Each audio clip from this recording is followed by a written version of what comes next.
जागा वाटपाचा तिढा कायम असताना भाजपनं सातारा आणि रत्नागिरीसाठी नवा पर्याय ठेवल्याचं कळतंय। संभाव्य बंडखोरी आणि नाराजी टाळण्यासाठी उमेदवारी जाहीर करण्यापेक्षा थेट उमेदवारी अर्जच भरण्याच्या पर्यायाची भाजपनं चाचपणी सुरू केली आहे। विशेष म्हणजे रत्नागिरी, सिंधुदुर्ग आणि सातारा लोकसभा या मतदारसंघांमधल्या इच्छुकांना भाजपनं याबाबतच्या सूचना केल्या आहेत। उदयनराजे आणि राणे यांची उमेदवारी भाजपकडून अद्याप घोषित झालेली नाही, मात्र मतदारसंघात त्यांचा प्रचार सुरू झालाय। बंडखोरी टाळण्यासाठी हा सावधगिरीचा उपाय असल्याचं सांगितलं जातंय। तर या संदर्भात अधिक माहिती घेऊयात आमचे प्रतिनिधी सूरज मसूरकर यांच्याकडून।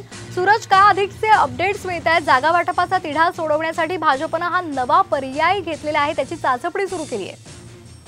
जर का पाहायला गेलं तर भाजपमध्ये म्हणा किंवा महायुतीमध्ये म्हणा अनेक जागांवरती अद्याप तोडगा निघालेला नाहीये। मात्र त्यावरती आता काय करायचं यानंतर भाजपने आता काही एक विषय आता उपस्थित केलेला आहे, ते म्हणजे ते ज्या काही जागांवरती तिढा आहे त्या जागांवरती जे इच्छुक उमेदवार जसे की सिंधुदुर्ग, रत्नागिरीमध्ये नारायण राणे असतील किंवा साताऱ्यामध्ये उदयनराजे असतील, त्या दोघांनाही तुम्ही डायरेक्टली अर्ज भरा अशा सूचना केलेल्या आहेत। हे पाहायला गेलं तर जे भाजप अंतर्गत किंवा पक्षांतर्गत जे काही बंडखोरी असेल किंवा नाराजी नाट्य असेल हे टाळण्यासाठी भाजपच्या वरिष्ठांनी या सूचना दिल्याचे समजते। खरं म्हणजे पाहायला गेलं तर सातारा, रत्नागिरी आणि नाशिक, दक्षिण मुंबई तसंच उत्तर मुंबई अशा काही जागांवरून महायुतीमध्ये रस्सीखेच सुरू आहे आणि सगळ्यात जास्त म्हणजे भाजपने रत्नागिरी, सिंधुदुर्ग या जागेवरती लक्ष दिलेलं आहे आणि सातारा जागेवरती लक्ष दिलेलं आहे आणि त्या उमेदवारांना तुम्ही अर्ज भरा अशा सूचना केलेल्या आहेत। आणि दुसरीकडे उदय सामंत यांचे भाऊ रवींद्र सावंत हे देखील इच्छुक आहेत रत्नागिरी, सिंधुदुर्ग मधून।